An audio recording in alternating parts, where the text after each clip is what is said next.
Chapter 1. Invitations and Arrivals. The Morning Post at St. Mary Mead rarely brought anything of particular interest, especially to an elderly lady like Miss Jane Marple. Bills, perhaps, or correspondence from her nephew Raymond in London, or the occasional circular announcing some dreary church bazaar. Yet on this particular Tuesday in early June, as the golden light of summer streamed through the trellis of climbing roses outside her cottage window, Miss Marple found herself holding an envelope of cream-coloured paper, so fine that it seemed almost translucent. The elegant script that spelled out her name and address could only belong to one person. Lady Henrietta Westbrook, she murmured to herself, delicately slicing open the envelope with the small silver paper knife that had belonged to her mother. The garden party, I imagine, and indeed it was. The invitation, embossed with the Westbrook family crest, a falcon perched upon a gauntlet, requested the pleasure of her company at Westbrook Manor's annual summer garden party, to be held the following Saturday afternoon.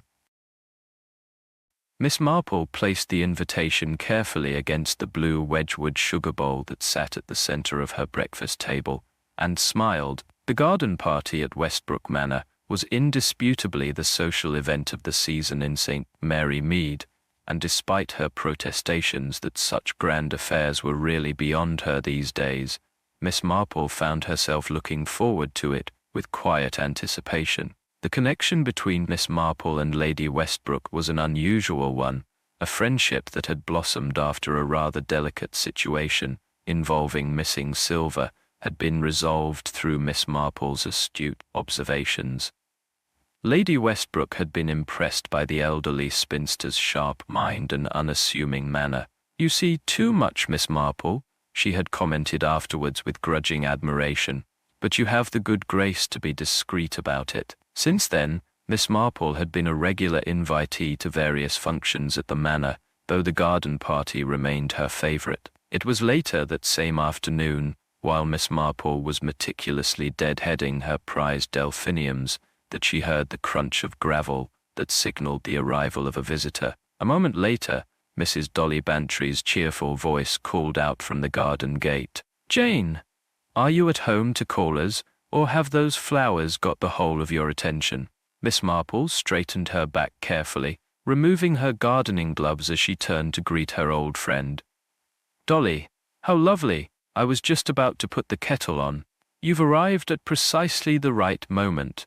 Over tea in the small sitting room, with the windows open to admit the heady scent of honeysuckle from the garden, Bantry's eyes gleamed with the light of fresh gossip. "I suppose you've received your invitation to Westbrook Manor?" she asked, helping herself to a second piece of seed cake. "This morning," Miss Marple confirmed. "It's always such a delightful affair, though I do find it rather taxing to stand about for hours these days." "Oh, but this year you won't want to miss it," Mrs. Bantry said with meaningful emphasis. "Haven't you heard? Charles Westbrook has returned." Miss Marple paused, her teacup halfway to her lips. "Charles Westbrook, Lady Henrietta's nephew? I understood he had settled permanently in South America. That's what everyone thought." Mrs. Bantry nodded eagerly. "Left under something of a cloud, didn't he? Must be 15, no, nearly 20 years ago now. Never a word, never a letter from what I've heard. And now, suddenly he's back, and apparently quite the returning prodigal." Colonel Bantry heard it from Sir Richard himself at the golf club. Miss Marple set down her cup thoughtfully. "How interesting, and Lady Henrietta has received him back into the fold. That's the most surprising part." Mrs. Bantry leaned forward conspiratorially. "She's positively delighted. After all these years of saying she had no family left to speak of, suddenly she's telling everyone about my dear nephew Charles. Martha, that's my new maid, you know. Her sister works as one of the housemaids at the manor, and she says Lady Henrietta has had the east wing entirely redecorated for him. New furniture ordered from London. Everything." "My dear Dolly," Miss Marple smiled indulgently, "you are remarkably well informed." "One does hear things," Mrs. Bantry admitted, not without pride. "But what do you make of it?" After such a long estrangement, Miss Marple considered the question, her faded blue eyes thoughtful. People do change as they grow older, Dolly. Perhaps Lady Henrietta feels the need for family connections more acutely now. She's not been in the best of health. I understand. Grayson has been calling at the manor twice weekly, Mrs. Bantry confirmed, though between ourselves I've always thought she rather enjoyed her episodes. They do ensure she remains the centre of attention. Lady Henrietta has always appreciated being the focus of concern. Miss Marple agreed diplomatically. But I confess, the return of Charles Westbrook does intrigue me. I wonder what has brought him back after all this time. The question lingered in Miss Marple's mind over the following days as she carefully pressed her best summer dress and selected a hat that would provide adequate shade without being ostentatious. The weather, as if specially ordered for Lady Westbrook's benefit, remained gloriously fine, with clear blue skies and the sort of golden sunlight that seemed to illuminate the English countryside from within. Saturday dawned warm and bright, with just enough of a breeze to temper the heat. By 2 o'clock, Miss Marple was making her way along the elm-lined drive that led to Westbrook Manor. She had accepted Colonel and Mrs. Bantry's kind offer of a lift, though she preferred to walk the final portion of the journey. The gentle exercise was beneficial, she maintained, and it allowed her to arrive composed rather than flustered from being bundled out of the Bantry's motor car. Westbrook Manor stood as it had for the past 3 centuries, a handsome Jacobean house of honey-coloured stone with mullioned windows that caught the afternoon light. Its gardens, which sprawled over nearly 5 acres, were considered among the finest in the county, a reputation due almost entirely to the efforts of Mrs. Lacey, the head gardener, whose expertise with exotic specimens was widely acknowledged. As Miss Marple approached the main lawn, she could see that a considerable number of guests had already arrived. Ladies in summer dresses of pastel hues drifted between islands of darker-suited gentlemen like butterflies among rocks. Waiters in black and white circulated with trays of champagne, while a string quartet played Debussy from a small pavilion erected beneath the copper beech. Miss Marple, how delightful that you could join us. The voice belonged to Lady Henrietta Westbrook herself, a tall, imperious woman of 70, whose bearing suggested she had never doubted her place in the world for a single moment. Despite her age, she stood remarkably straight, her silver hair arranged in an elaborate style.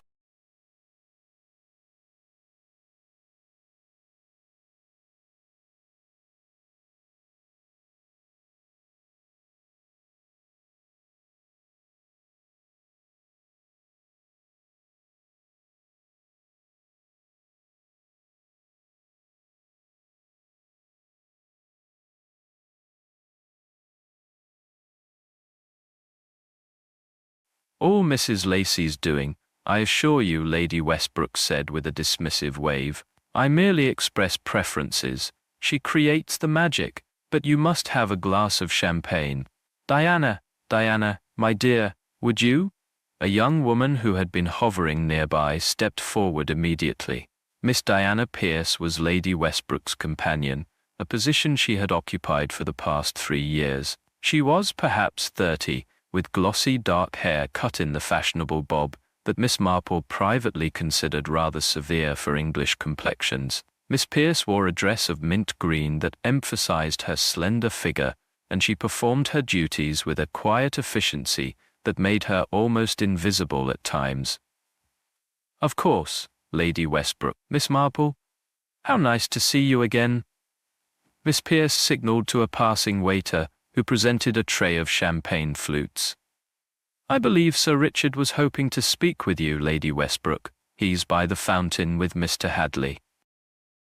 Ah, Richard and his eternal financial discussions, Lady Westbrook sighed. I suppose I must.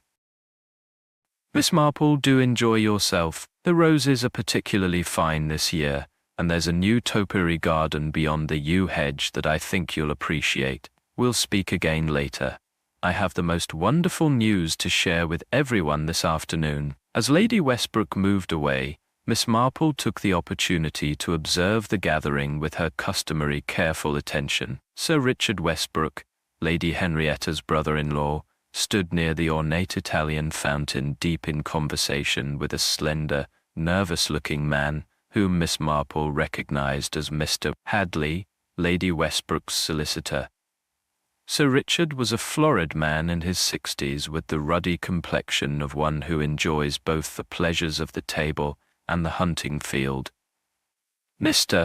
Hadley, by contrast, looked distinctly uncomfortable in the summer heat, his thin frame encased in a formal dark suit despite the weather, a bulging briefcase clutched in his hand like a shield.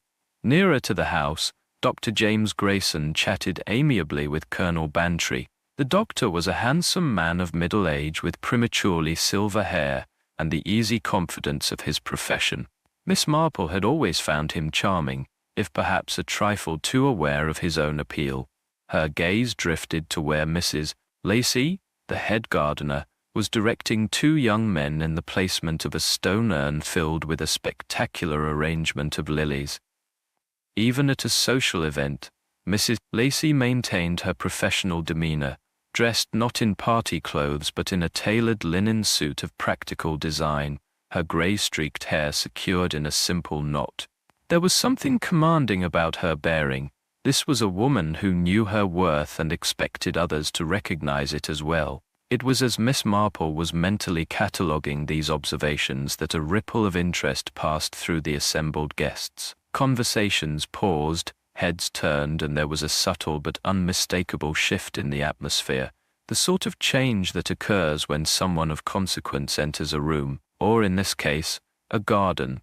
A man was striding across the lawn toward Lady Westbrook. He was tall and well-built, perhaps 50, with the kind of tan that spoke of years spent in a climate far more generous with sunshine than England. His hair, once dark but now liberally streaked with grey, was brushed back from a high forehead, and he moved with the easy confidence of one accustomed to making an entrance. "Aunt Henrietta," he called, his voice carrying clearly across the lawn. "Forgive my slight tardiness." "London traffic, I'm afraid." Lady Westbrook turned, her face transforming with a smile of such genuine pleasure that it momentarily stripped away the years. "Charles, my dear boy," at last, she extended both hands to him, and he took them in his own, bending to kiss her cheek with practiced affection. Miss Marple, watching closely, noted that while his smile was charming, there was something in his eyes that didn't quite match its warmth, a calculation perhaps, or a wariness. "Ladies and gentlemen," Lady Westbrook announced, her voice carrying with the practiced authority of one who has commanded rooms far larger than this garden. "Those of you who have not yet had the pleasure, may I present my nephew Charles Westbrook, recently returned to us after far too many years abroad. Charles, you remember Sir Richard, of course, and Dr. Grayson, and this is Miss Pierce, my companion." And the introductions continued, Charles Westbrook moving through the crowd with easy charm, shaking hands, offering compliments, playing the role of the returning prodigal with consummate skill. When he reached Miss Marple, he paused, studying her with a curiosity that suggested Lady Westbrook had spoken of her. "Miss Marple," he said, taking her hand briefly, "my aunt tells me you have an uncommon gift for observation. I shall have to be on my best behavior in your presence." "Oh, Mr. Westbrook," Miss Marple replied with a self-deprecating smile. "I'm afraid Lady Westbrook exaggerates my modest abilities. I'm merely an old woman who has lived long enough to recognize patterns in human behavior." Charles Westbrook held her gaze a moment longer than was strictly necessary, his eyes, a striking blue that must have broken hearts in his youth, narrowing slightly, as if reassessing her. Sometimes the most dangerous observers are those whom others underestimate, Miss Marple. Before she could respond, he had moved on, leaving her with the distinct impression that Charles Westbrook was a man who had spent many years calculating the effect of his words and actions on those around him. Lady Westbrook clapped her hands for attention, a gesture at once commanding and slightly theatrical. "My dear friends," she began, her voice carrying across the sunlit lawn, "I am so delighted you could all join us today. The weather has been most obliging, the gardens are at their peak, and I have wonderful news to share with you all later this afternoon. But for now, please enjoy the champagne, the music, and most especially, the company. As the guests dispersed across the lawns and into the formal gardens, Miss Marple found herself watching Charles Westbrook as he moved among the guests, noting how Sir Richard's expression tightened whenever his nephew approached, how Miss Pierce seemed unusually attentive to the prodigal's empty champagne glass, and how Dr. Grayson observed it all with the detached interest of a man accustomed to diagnosing hidden conditions. Quite the dramatic return, wouldn't you say? Mrs. Bantry had appeared at Miss Marple's elbow, her eyes bright with speculation, rather like something from a novel. Yes, Miss Marple agreed thoughtfully, watching as Charles Westbrook raised his freshly filled champagne glass in salute to his aunt, his smile brilliant in the summer sunshine, rather too much like a novel perhaps. In my experience, Dolly, real life rarely arranges its entrances and exits with such perfect timing, unless, of course, someone is stage managing events. What an intriguing thought, Mrs. Bantry replied. And who do you suppose is directing this particular drama? Miss Marple's gaze returned to Charles Westbrook, noting the subtle but unmistakable calculation in his manner. That, my dear, is what I find myself wondering, and, more importantly, what final scene they have in mind for their production. Chapter 2, Shadows in the Garden. Miss Marple found herself seated on a white, wrought-iron bench beneath the spreading branches of a copper beech. From this vantage point, she had an excellent view of the proceedings while giving her elderly limbs a much into the various garden rooms, for which Westbrook Manor was justly famous. Miss Marple observed the ebb and flow of social interactions with the practiced eye of one who has spent a lifetime studying human nature in the confined laboratory of village life. Are you quite comfortable, Miss Marple? Not too warm in the sun? Miss Pierce had materialized beside her, carrying a small silver tray with canapes. The young woman's attention to detail was commendable, though Miss Marple noted a certain tension around her eyes that belied her composed demeanor. Thank you, my dear. The shade is most pleasant here, and the view quite instructive. Miss Pierce's eyebrows rose slightly. Instructive? I suppose the rose garden is particularly fine this year. Oh yes, Miss Marple agreed mildly, although I was referring more to the human specimens than the botanical ones. So interesting to observe people when they believe themselves unobserved. Don't you think a flicker of something, alarm, crossed Miss Pierce's face before she recovered. Lady Westbrook values your discretion as much as your observational skills, she said with a slight smile. If you'll excuse me, I must ensure Charles has everything he requires. Miss Marple watched as the young woman moved purposefully across the lawn to where Charles Westbrook stood, near the large stone fountain, deep in conversation with his uncle by marriage. Even from this distance, the rigid set of Sir Richard's shoulders suggested the exchange was not entirely amicable. As Miss Pierce approached with a fresh glass of champagne for Charles, the conversation between the two men abruptly ceased. Sir Richard nodded curtly and moved away, making a direct line toward the rhododendron walk where Mr. Hadley, the solicitor, stood examining a particularly fine bloom with exaggerated interest. The moment Sir Richard reached him, both men disappeared behind the dense shrubbery, clearly seeking privacy for their discussion. Curious, Miss Marple murmured to herself. Very curious indeed. Her attention was diverted by movement near the main garden path, where Mrs. Lacey was directing two gardeners, in what appeared to be a rearrangement of several stone ornaments. A decorative urn was being moved some 6 inches to the left, while a stone nymph was turned slightly to face a different direction. Miss Marple frowned, puzzled by this seemingly unnecessary adjustment of garden elements that had presumably been placed with careful consideration initially. More curious still was that Mrs. Lacey kept glancing toward the terrace where Lady Westbrook was holding court, as if ensuring her actions went unnoticed by her employer. The gardener's movements were precise and deliberate, suggesting to Miss Marple's mind something more significant than mere aesthetic adjustment. "You have that look, Jane," said Mrs. Bantry, settling herself on the bench beside Miss Marple. The one that means you're piecing together a particularly intricate jigsaw. Miss Marple smiled. I'm simply enjoying the afternoon, Dolly, though I must say, there are some rather odd currents beneath the surface of this particular gathering. Charles Westbrook's return has certainly stirred the waters. Mrs. Bantry agreed. Did you notice how Diana Pierce has scarcely let him out of her sight? One might almost think she was ensuring he didn't speak privately with certain guests, or perhaps ensuring that his champagne glass is never empty, Miss Marple observed, as Miss Pierce once again approached Charles with a fresh glass. That's the third she's personally delivered to him in the past hour. Their conversation was interrupted by the approach of Dr. Grayson, looking cool and composed despite the warmth of the afternoon.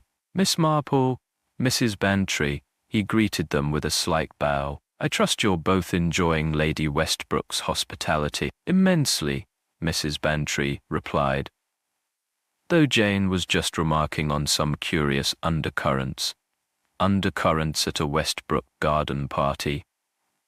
Surely not. Dr. Grayson's tone was light, but Miss Marple caught the sharp glance he directed toward where Charles stood by the fountain. Though I will admit, the prodigal's return has created a certain tension. I understand you've just returned from Switzerland, Dr. Grayson, Miss Marple said, deliberately changing the subject. A medical conference, was it?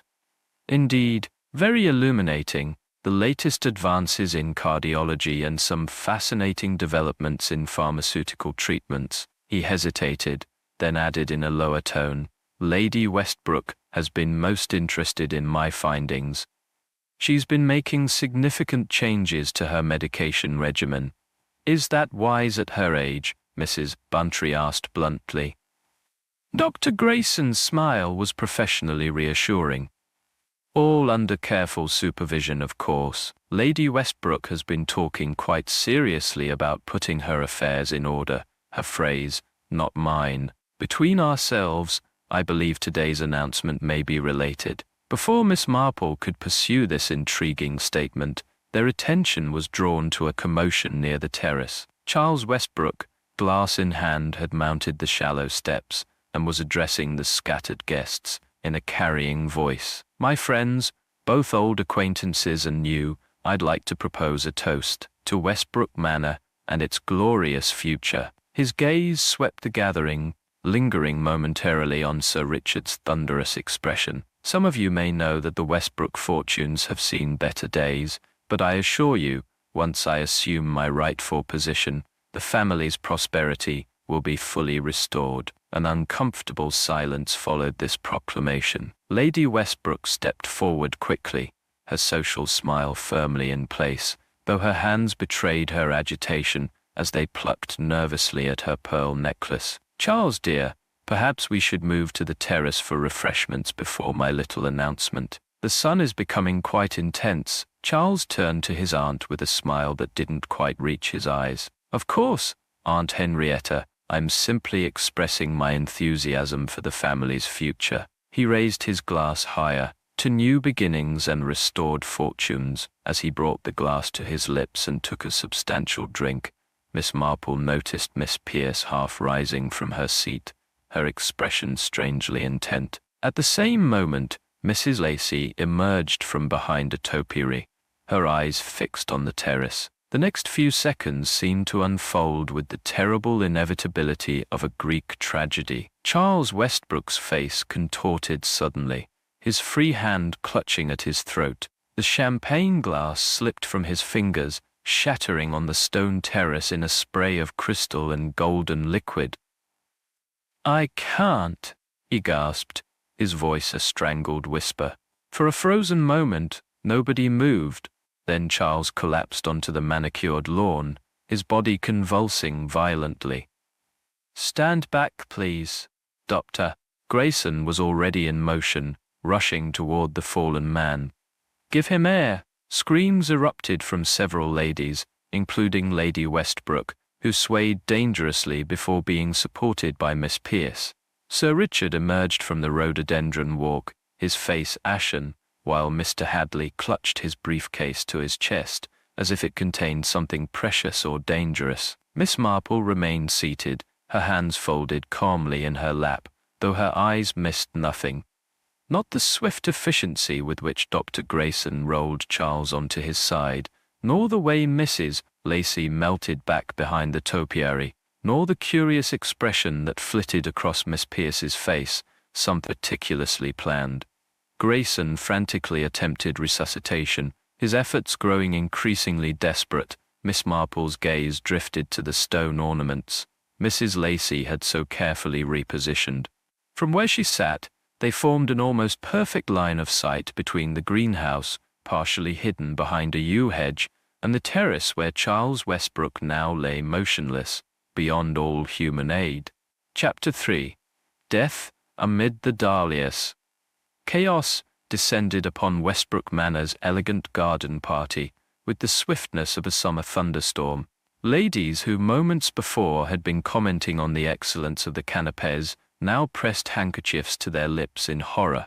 Gentlemen who had been discussing cricket scores and stock prices clustered in shocked groups, their voices hushed yet urgent. In the epicenter of this storm of human emotion lay Charles Westbrook, motionless upon the immaculate lawn. Grayson knelt beside him, his medical bag open, though his actions had transformed from the urgent ministrations of treatment to the resigned confirmation of death. "I'm afraid there's nothing to be done," he announced, rising slowly to his feet. "He's gone." A wail emerged from Lady Westbrook, who had been supported to a nearby garden chair by the ever-attentive Miss Pierce. "Charles, my dear boy? Oh, it cannot be." Sir Richard stepped forward, his florid face now drained of color. "Are you certain, doctor? Perhaps if we were to get him to hospital." "Death was almost instantaneous, doctor," Grayson replied, his professional demeanor firmly in place. "From the symptoms, the clutching at the throat, the rapid collapse, I would suggest some form of poisoning, though I cannot be certain without proper examination." At the word poisoning, a ripple of fresh alarm spread through the assembled guests. Eyes darted to half-empty champagne glasses, now viewed with sudden suspicion. "The champagne must be secured immediately," declared a firm voice from the back of the gathering. A tall, lean man in a neatly pressed suit stepped forward, producing a small identification card. "Inspector Craddock, County Police. I was attending the garden party at Lady Westbrook's kind invitation, though in a private capacity. Nevertheless, until appropriate authorities arrive, I must ask that everyone remain where they are, and that all beverages be left untouched." Miss Marple, still seated on her bench beneath the copper beech, observed the swift transformation of a social occasion into a police investigation. With calm interest, she noted how quickly Inspector Craddock took control, how efficiently he had waiters collect the remaining champagne bottles and glasses, and how he quietly arranged for the body to be shielded from view with several garden parasols, a considerate gesture toward both the deceased's dignity and the sensibilities of the more delicate guests. Lady Westbrook was assisted into the house by Miss Pierce, and Dr. Grayson, her grief punctuated by statements that seemed to Miss Marple to contain something beyond the shock of sudden death.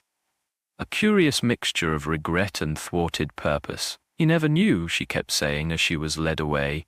"He never heard my announcement, after all these years, to have him return only to— Oh, it's too cruel." As she passed near Miss Marple's bench, Lady Westbrook suddenly gripped the elderly woman's hand with surprising strength. "Miss Marple," she said, her voice momentarily clear and urgent, "I was going to announce it today. Charles was to be reinstated as my heir. All these years of estrangement ended at last. And now," her voice broke, and Dr. Grayson gently guided her onward toward the house, exchanging a significant glance with Miss Marple as he did so. The guests were gradually escorted to the grand drawing room to await preliminary questioning, the garden party's festive atmosphere now utterly dispelled. Miss Marple found herself among the last to be ushered inside, partly due to her unobtrusive position, and partly because Inspector Craddock deliberately approached her as the crowd thinned.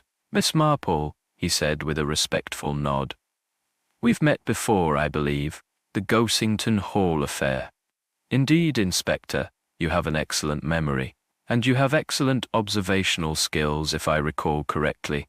I wonder if you noticed anything unusual before this tragic event, anything that might not seem significant to others, but struck you as out of place. Miss Marple considered for a moment, her faded blue eyes thoughtful. There were several things, Inspector. Mrs. Lacey, the head gardener, was rearranging certain ornamental pieces shortly before the incident, stone nymphs and urns along the garden path. It seemed an odd thing to do during a party, and she appeared most concerned that Lady Westbrook shouldn't notice her actions. Inspector Craddock nodded, making a brief note in a small notebook. Anything else? Miss Pierce, Lady Westbrook's companion, was particularly attentive to Mr. Charles Westbrook today. She personally brought him several glasses of champagne, including, I believe, the final one. That's most helpful, the inspector said. I'll need to speak with Miss Pierce, of course, and Mrs. Lacey. There is one other thing, Inspector, Miss Marple added. The preliminary examination suggests poison, and Dr. Grayson mentioned that the symptoms indicated something fast-acting.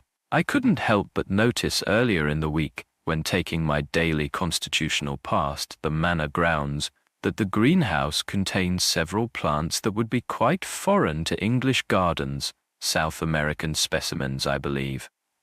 Mrs. Lacey is known for her expertise with exotic flora. The inspector's eyebrows rose slightly. An excellent point, Miss Marple. I shall have the greenhouse examined most carefully.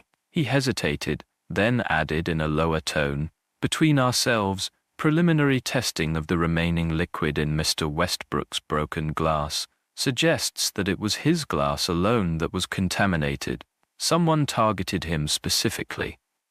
As the late afternoon progressed into evening, the beautiful gardens now illuminated by police torches, rather than the paper lanterns that had been intended for the evening's continuation of festivities. Various facts emerged through the careful questioning of those present. Sir Richard Westbrook, when interviewed in the library, reluctantly disclosed information that cast the day's events in a new light. The estate is not in the financial condition that my sister-in-law believes, he admitted to Inspector Craddock, with Miss Marple present at the inspector's specific request. I've been making certain investments, somewhat speculative perhaps, to maintain our standard of living. Lady Westbrook has no head for business matters, and has always left such things to me. Charles's return complicated matters considerably. He was asking questions about the estate finances that were, frankly, inconvenient, and if Charles had been reinstated as Lady Westbrook's heir,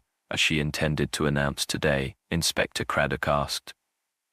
Sir Richard's expression darkened. He would have had access to the accounts eventually, and he could be quite ruthless when it came to business matters. I feared he might misinterpret some of my financial decisions. In another room, Mr. Hadley confirmed that he had indeed brought Lady Westbrook's newly revised will to the garden party, at her specific request. Lady Westbrook had previously arranged for her considerable fortune to be distributed among various charitable organizations, the solicitor explained, his thin fingers nervously adjusting his spectacles. The documents I brought today would have reversed that disease with certain specific bequests to household staff and other individuals, remains in effect.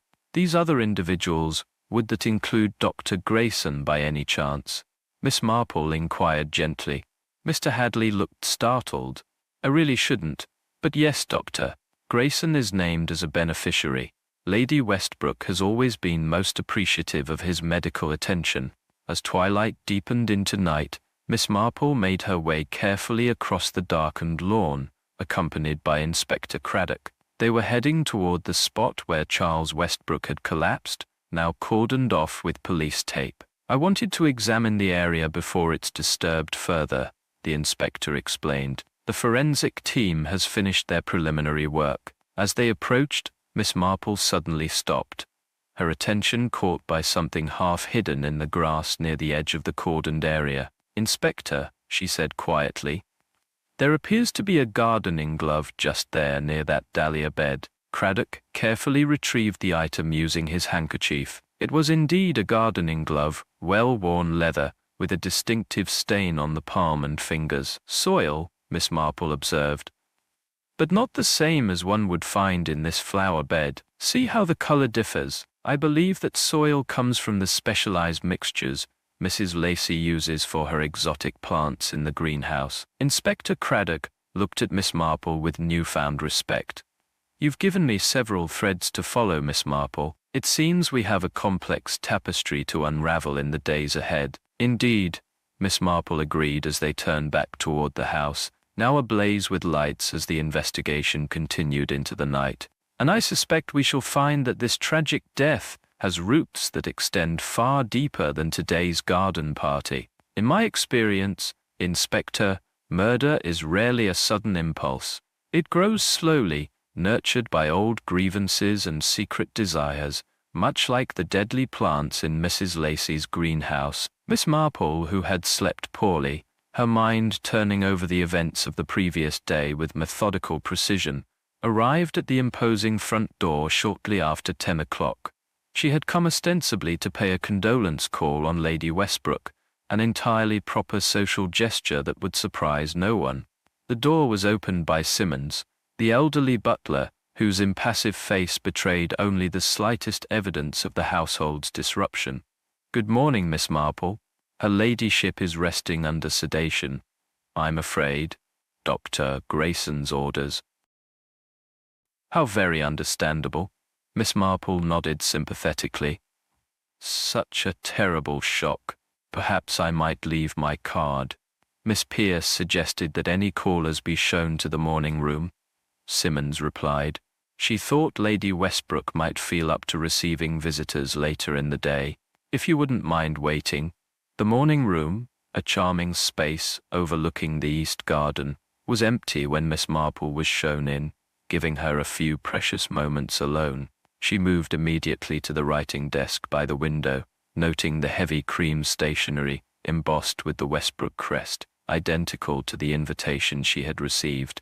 A leather-bound address book lay open, and Miss Marple glanced at it briefly, her sharp eyes catching an address in Rio de Janeiro, before footsteps in the corridor prompted her to move discreetly away. "Miss Marple, how kind of you to call." Miss Pierce entered, carrying a silver tea tray which she set down on the low table between the comfortable armchairs. "Lady Westbrook is still quite overcome, I'm afraid. Dr. Grayson administered a sedative late last night." "A most distressing situation for everyone," Miss Marple said gently, accepting the teacup offered to her, "especially coming at what should have been such a joyful reunion." Miss Pierce's hands trembled slightly as she poured her own tea. Lady Westbrook had been so looking forward to announcing Charles's reinstatement as her heir. She had quite transformed since his return. "His return was rather sudden, was it not?" Miss Marple inquired. After so many years abroad, a shadow crossed Miss Pierce's face. "It seems so to most people." "Yes, but in fact," she hesitated, then continued in a lower voice. "Charles had visited Lady Westbrook privately 3 weeks ago. Their reconciliation had already taken place. Yesterday was to be its public declaration." "How interesting," Miss Marple murmured, "and yet very few people knew of this earlier visit. It was kept quite secret. Lady Westbrook wanted to prepare everything properly before making it known. Only myself, Simmons and Mrs. Timmins the housekeeper were aware." Their conversation was interrupted by a soft knock at the door, followed by the entrance of a stout, capable-looking woman, whom Miss Marple recognized as Mrs. Timmins. "Excuse me, Miss Pierce, but Inspector Craddock has returned and wishes to speak with Lady Westbrook. I've told him she's resting, but he's most insistent." Miss Pierce rose immediately. "I'll speak with him. Please stay and enjoy your tea, Miss Marple. I shan't be long." As soon as Miss Pierce had departed, Mrs. Timmins lingered, casting a meaningful glance at Miss Marple. "Terrible business, isn't it, madam?" "Poor Mr. Charles. Most tragic," Miss Marple agreed. "I understand he had visited some weeks before the garden party." Mrs. Timmins nodded, moving closer and lowering her voice. That he did, arrived without warning one evening, he did. Nearly gave her ladyship a turn, but once they'd talked privately. Oh, the change in her, like she'd grown 10 years younger overnight. They reconciled their differences then. Whatever had kept them apart all these years seemed to melt away. Her ladyship was happier than I've seen her in an age. Started making all sorts of plans, having the East Wing redecorated, ordering new furniture from London. Said it was time to look to the future, instead of living in the past. And how did the household respond to this development? Miss Marple inquired, sipping her tea. Mrs. Timmins' round face grew thoughtful. Mixed feelings, you might say. Miss Pearce seemed pleased for her ladyship's sake. Sir Richard, when he was informed, looked like he'd swallowed a lemon whole, and Dr. Grayson, well, he just nodded and said change could be beneficial for Lady Westbrook's constitution. And Mrs. Lacey, the head gardener? A curious expression flitted across Mrs. Timmins' face. Now that's a queer thing. When Mr. Charles took a tour of the grounds that first day, he and Mrs. Lacey came face to face by the Italian garden. The look that passed between them, like they'd seen ghosts, both of them. Later that day, I found Mrs. Lacey in the potting shed, and I could swear she'd been crying, though she'd deny it to her dying day, proud woman that she is. Before Miss Marple could pursue this intriguing information, they heard footsteps approaching. Mrs. Timmins straightened a cushion unnecessarily. I'd best be getting on with my duties. Good day to you, Miss Marple. After finishing her tea and leaving appropriate messages of condolence for Lady Westbrook, Miss Marple made her way out through the garden, rather than the front entrance. This route would take her past the greenhouse, a detour that was entirely intentional. The greenhouse was a substantial Victorian structure of iron and glass, filled with exotic specimens from around the world, Lady Westbrook's pride and Mrs. Lacey's domain. As Miss Marple approached, she saw the head. Miss Marple, I didn't realize you were visiting today. I called to pay my respects to Lady Westbrook. Such a dreadful shock for her. Miss Marple moved closer, examining the plant with interest. South American, isn't it? I believe my nephew Raymond mentioned similar flora in his letters from Brazil. A flicker of unease crossed Mrs. Lacey's face. Yes, from the Amazon region. It requires very specific conditions, particular soil composition, precise humidity levels. Fascinating. I'm something of an amateur gardener myself, though my expertise lies with more commonplace English varieties. Is it difficult to maintain such exotic specimens in our climate? It requires knowledge and dedication, Mrs. Lacey replied, her tone softening slightly when speaking of her plants. The greenhouse allows us to regulate conditions, of course. I imagine some of these plants have unusual properties, Miss Marple remarked innocently. Medicinal uses, perhaps, or even toxic effects.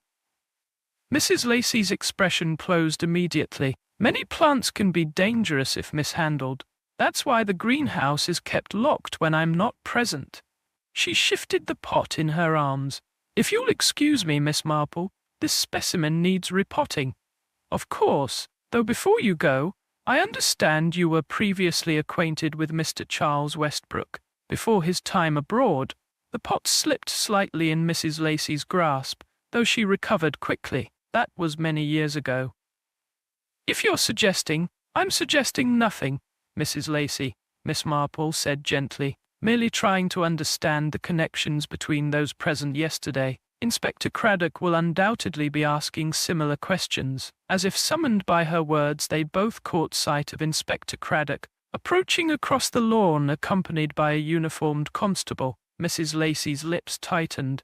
The inspector has already questioned me at length. Now, if you'll excuse me. Miss Marple watched thoughtfully as the head gardener strode away, her back rigid with tension. She turned to greet Inspector Craddock, who raised his hat politely. Miss Marple, I'm beginning to think we're following the same trail. Good morning, Inspector.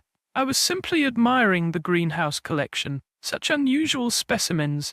Indeed, the autopsy results have confirmed death by poisoning, a rare plant toxin that affects the respiratory system almost immediately. And as you suggested yesterday, the champagne glass had been wiped clean of fingerprints before being given to Charles Westbrook. Most suggestive, Miss Marple nodded. Have you had an opportunity to speak with the household staff? They often observe much more than their employers realize. We've been conducting interviews since dawn, Craddock confirmed, and building quite an interesting picture. It seems several people had reason to be concerned about Charles Westbrook's return to favor. Sir Richard's financial management would have come under scrutiny, Miss Marple suggested. Precisely. We've discovered some highly questionable investments made with Lady Westbrook's capital, all signed with her authorization, but she appears to have had little understanding of what she was approving. And Miss Pierce's position as companion would likely have become redundant had Charles taken up permanent residence. Inspector Craddock raised an eyebrow. You've deduced much already. Yes, Miss Pierce has been companion to Lady Westbrook for 3 years, with a most generous salary and the promise of a significant bequest in the will, a bequest that the new will would have eliminated. Then there's Dr. Grayson, who I understand was named as a beneficiary in the original will. A substantial beneficiary, Craddock nodded, ostensibly in recognition of his years of medical care, and finally he hesitated. Mrs. Lacey had some previous connection to Charles Westbrook. Miss Marple completed his thought. From their youth, perhaps? The inspector looked impressed. You are well informed, Miss Marple. According to one of the gardening staff, Mrs. Lacey and Charles Westbrook had been briefly engaged many years ago before he suddenly departed for South America. The engagement was broken in rather humiliating circumstances. He apparently abandoned her for a wealthier prospect who could finance his business ventures abroad. How very distressing for her, Miss Marple murmured, and then to find him returning triumphantly all these years later. They had been walking slowly back toward the main garden as they spoke.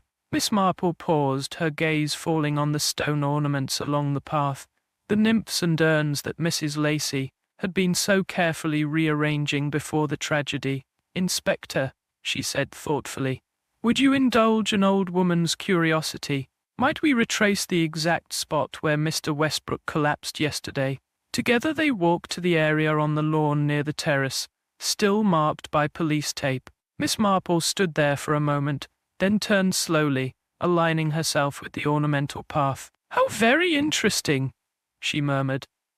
From this position, these stone figures create a perfect line of sight from here to the greenhouse, almost like markers, Craddock frowned, or signals, Miss Marple suggested, arranged so that someone working in the greenhouse could see exactly when to act, despite not being able to directly observe the terrace. The inspector's expression sharpened. You believe the rearrangement of these garden ornaments was part of the murder plan? It would explain why Mrs. Lacey was adjusting them during the party. Something that struck me as most peculiar at the time. Miss Marple bent carefully and plucked something from beside one of the stone urns, a crushed petal of an unusual waxy texture. I believe you'll find this matches one of the exotic specimens in the greenhouse, Inspector. The same plant, perhaps, that provided the toxin. Inspector Craddock took the petal, examining it closely. Miss Marple, I believe you've given us a most promising lead. This case becomes more complex by the hour. Murder often does, Inspector, Miss Marple replied quietly, particularly when it springs from emotions that have festered for many years. Chapter 5. The Language of Flowers. The following afternoon found Inspector Craddock seated in Miss Marple's cottage garden, a cup of perfectly brewed tea balanced on his knee. June sunshine filtered through the apple trees, casting dappled shadows across the immaculate lawn, where a tabby cat dozed contentedly. The tranquil scene seemed worlds away from the dark events at Westbrook Manor. You were quite right about the soil on the glove, Miss Marple, the inspector said, accepting a slice of seed cake. The laboratory confirms it matches samples from the greenhouse, a special mixture used specifically for the tropical specimens, not the formal gardens. Miss Marple nodded, her needles clicking steadily as she continued with her knitting. "I suspected as much. You see, Inspector, I've always found that gardening and crime have certain similarities. Both require careful preparation, attention to detail, and knowledge of the right conditions for results." "An interesting analogy," Craddock smiled. "And speaking of preparation, we've been piecing together the events leading up to the garden party. The garden ornaments were indeed moved to create a sightline, just as you suggested. Young Tom, the garden boy, confirms that Mrs. Lacey instructed him to adjust several pieces that morning, though he thought nothing of it at the time." "And the poison?" Miss Marple inquired. "A compound who delivered that particular glass to Charles Westbrook. Witnesses confirm it was Miss Pierce," the inspector replied, "though she claims she simply took a glass from a waiter's tray, not selecting any specific one." "Most convenient," murmured Miss Marple. "Yet there is something about Miss Pierce that has been troubling me. After leaving Westbrook Manor yesterday, I paid a visit to Miss Edmonds at the post office. She's an old friend, and as postmistress, she often notices interesting patterns in the village communications." Craddock leaned forward, recognizing the gleam in the elderly lady's eye. "And what did Miss Edmonds observe?" "That for the past year, until quite recently, Miss Pierce sent a letter to South America every fortnight, specifically to Rio de Janeiro. The correspondence ceased approximately 3 months ago." "South America," Craddock repeated thoughtfully, "where Charles Westbrook had been living." "Precisely.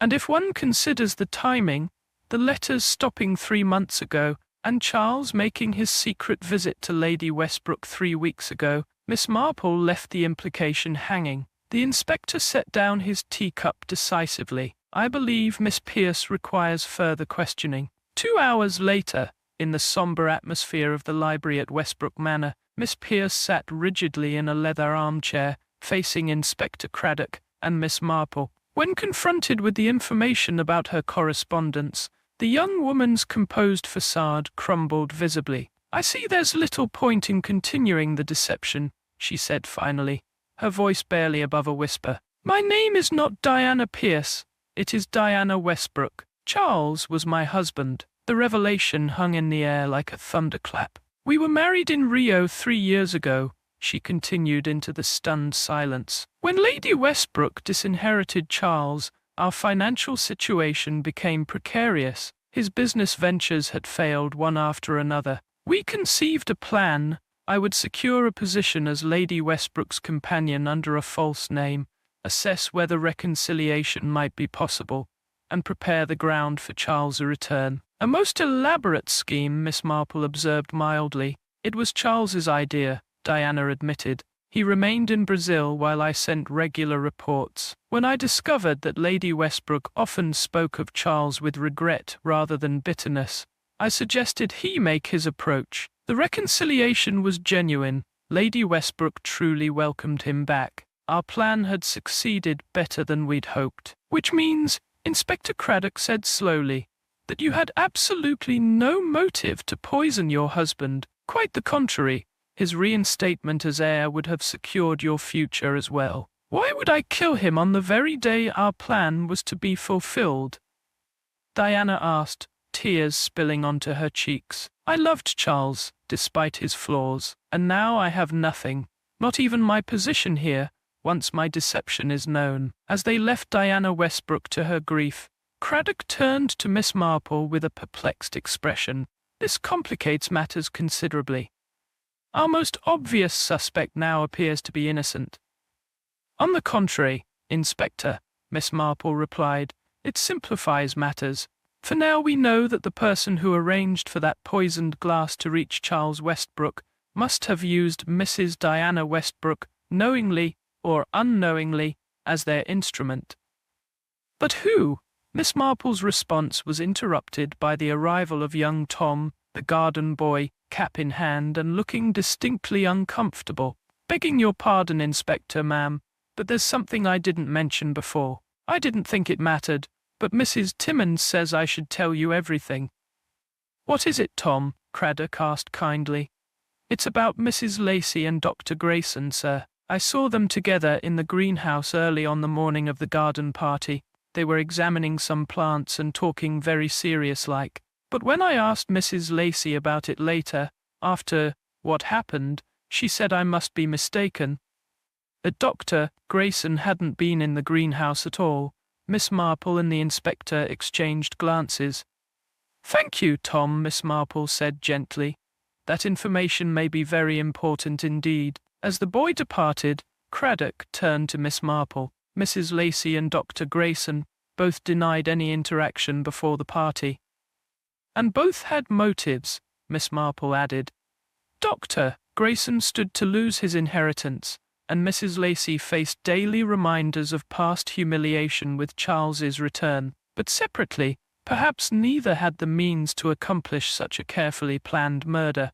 Together, however, the inspector began. Together they possessed both botanical knowledge and medical expertise, Miss Marple finished. One to prepare the poison, one to ensure he would be the first to attend the victim, perhaps even to ensure that resuscitation efforts would be ineffective. Inspector Craddock's expression hardened. "Miss Marple, I believe we need to gather all our suspects at Westbrook Manor tomorrow. It's time to lay this case to rest." "Indeed, Inspector," Miss Marple agreed, her mild blue eyes suddenly sharp as steel. "For I believe I can now demonstrate not only how this murder was committed, but by whom, and it did indeed involve two people working in concert, each providing what the other lacked." Chapter 6. The final arrangement. Inspector Craddock had arranged for all the principal figures in the case to be present. Sir Richard sat stiffly by the fireplace, his financial ledgers confiscated by the police. Diana Westbrook, née Pierce, occupied a corner chair, her eyes reddened from weeping.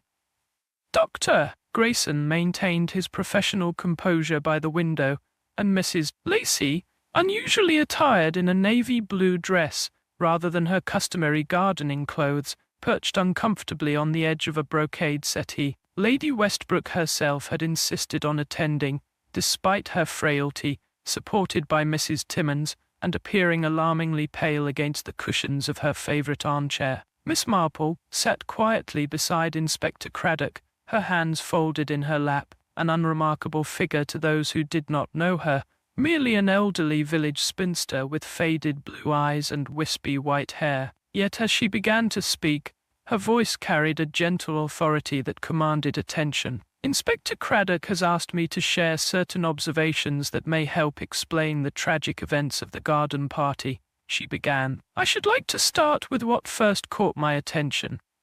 The curious rearrangement of garden ornaments shortly before Mr. Westbrook's collapse. From her knitting bag, Miss Marple withdrew a carefully sketched map of the Westbrook Gardens, which she placed on the small table for all to see. These stone figures, the nymphs, urns, and statuary, were repositioned in what seemed at first a random pattern. But when viewed from above, their arrangement created a perfect sightline between two key locations: the greenhouse and the terrace where Mr. Westbrook was to stand during Lady Westbrook's announcement. Mrs. Lacey's hands tightened in her lap, but her expression remained impassive. This arrangement, Miss Marple continued, would allow someone in the greenhouse to know precisely when to, shall we say, take action, even though the terrace itself is not visible from that location. Most ingenious. Are you suggesting the murder was orchestrated from the greenhouse? Sir Richard asked incredulously. I am suggesting that the poison which killed Mr. Westbrook came from the greenhouse. Miss Marple corrected gently.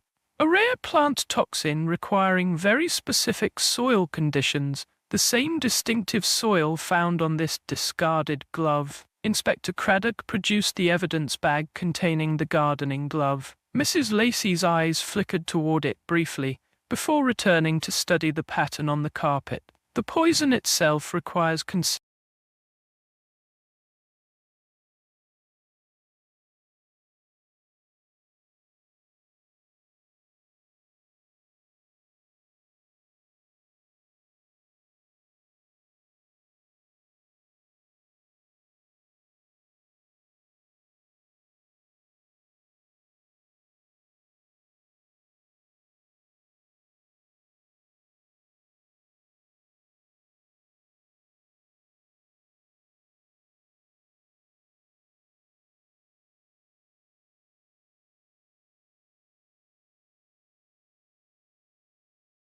considerable botanical knowledge to extract and prepare correctly. Miss Marple continued, knowledge that Mrs. Lacey, with her expertise in exotic specimens, certainly possesses. However, knowledge alone is insufficient for murder. One also needs opportunity and, most importantly, motive. Miss Marple turned her mild gaze toward Mrs. Lacey. Your connection to Charles Westbrook was not merely that of gardener to a family member, was it, Mrs. Lacey? You were once engaged to be married. A slight murmur ran through the room. Mrs. Lacey's face remained composed, though a dull flush crept up her neck. That was many years ago, she replied stiffly. A youthful mistake, long forgotten. Not forgotten, I think, Miss Marple said kindly, merely buried, like a dormant bulb waiting for the right conditions to flower again. Charles Westbrook abandoned you for a wealthier prospect who could finance his ambitions abroad. A humiliating experience for any woman, particularly one with your pride. If you're suggesting I harbored a 20-year grudge sufficient to commit murder, Mrs. Lacey began. I'm suggesting nothing of the sort, Miss Marple interrupted. Old wounds alone rarely lead to murder. It's when they combine with fresh threats that danger arises. Charles Westbrook's return meant he would become master of Westbrook Manor, and thus your employer. The man who had once broken your heart would now hold power over your livelihood and your beloved gardens. Lady Westbrook stirred. Margaret, she addressed Mrs. Lacey by her Christian name, her voice faint but clear. Is this true? You never spoke of knowing Charles before Mrs. Lacey could respond, Miss Marple continued, but botanical knowledge and personal motive, even with opportunity, still presented practical challenges. How to ensure the poison reached only Charles Westbrook? How to administer it at precisely the right moment? How to be certain medical help would not arrive too quickly? This required a partner, someone with complementary knowledge and motives. Her gaze shifted to Dr. Grayson, who stiffened almost imperceptibly. Dr. Grayson stood to lose significantly with Charles Westbrook's return. As a beneficiary in Lady Westbrook's original will, a provision that would have been nullified by the new document Mr. Hadley brought to the garden party, he faced the prospect of financial loss. But perhaps more concerning was the possibility that Charles, upon assuming control of the family finances, might discover certain irregularities in the medical accounts. This is preposterous, Dr. Grayson said coldly. I am a respected physician who has been systematically overcharging Lady Westbrook for treatments and medications for years, Inspector Craddock interjected. Our financial investigators have confirmed it. Quite an elaborate scheme of embezzlement, Doctor. The perfect conspiracy, Miss Marple said quietly. Mrs. Lacey, with her botanical knowledge, prepared the poison in the greenhouse, while Dr. Grayson ensured he would be the first medical responder, and perhaps that his response would be deliberately inadequate. The garden ornaments allowed Mrs. Lacey to signal when the poisoned champagne glass was ready. But how was the glass delivered to Charles specifically? Diana Westbrook asked, her voice trembling. That, I'm afraid, is where you were unwittingly used, Mrs. Westbrook, Miss Marple explained gently. Dr. Grayson, observing your attentiveness to your husband throughout the party, directed you toward taking that specific glass. The one that had been prepared and positioned by Mrs. Lacey. You became their innocent instrument. Diana's face drained of color as the implication struck her.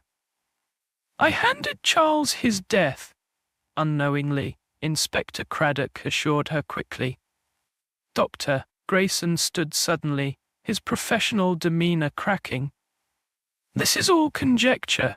You have no proof beyond a gardening glove and some rearranged statues. We have considerably more than that, Doctor, Inspector Craddock replied. Soil samples matching the greenhouse mixture found in your motor car. Trace elements of the same toxin discovered in a vial in your medical bag, and most damningly, a record of your nighttime visits to Mrs. Lacey's cottage over the past year, observed by several villagers. At this last revelation, Mrs. Lacey's composure finally broke. James and I have been close for some time, she admitted, her voice barely audible. When Charles returned, James was concerned about his position. The plan was his idea, though I provided the means. Margaret! Dr. Grayson! Exclaimed sharply. Don't say another word. It's too late, James, she replied, a bitter smile twisting her lips. Just as you betrayed me 20 years ago, Charles. History repeats itself, it seems. The room fell silent as the full impact of her words registered. Then Dr. Grayson made a sudden move toward the door, only to find his path blocked by the uniformed constable, who had been waiting in the hallway. Dr. James Grayson, Mrs. Margaret Lacey, Inspector Craddock said formally, I am arresting you both on the charge of murdering Charles Westbrook. As the grim formalities proceeded and the conspirators were led away, Lady Westbrook turned to Diana with unexpected compassion. So you are Charles's widow, she said softly. He spoke of you with great affection, though he never mentioned your name. Perhaps there is still a place for you at Westbrook Manor. The Westbrook name should continue after all. Later, as Miss Marple prepared to depart, she paused on the terrace overlooking the gardens that had witnessed such dark events. The stone ornaments had been returned to their original positions, the police tape removed, and superficially at least, the scene appeared as serene as before the tragedy. A penny for your thoughts, Miss Marple, said Inspector Craddock, joining her. I was reflecting on Lady Westbrook's gesture toward Diana, she replied. Human connections endure, even after terrible betrayals. Rather like gardens themselves, they may be disturbed, even damaged, but with care they can be restored. A philosophical view, the inspector smiled, though I imagine it will be some time before Lady Westbrook hosts another garden party. Perhaps, Miss Marple agreed, though in my experience life continues its patterns, Inspector. The gardens will bloom again next summer, guests will gather, champagne will flow, only the gardener will have changed. As she made her way down the drive toward the village, Miss Marple reflected on the case to her friend Dolly Bantry, who had come to collect her in the motor car. It was the garden ornaments that first alerted me, she explained. Objects intended to beautify and bring joy, perverted into tools for murder. Rather like human passions themselves. Even love, the most beautiful emotion, can transform into something deadly when poisoned by betrayal and resentment. Goodness, Jane, Mrs. Bantry exclaimed.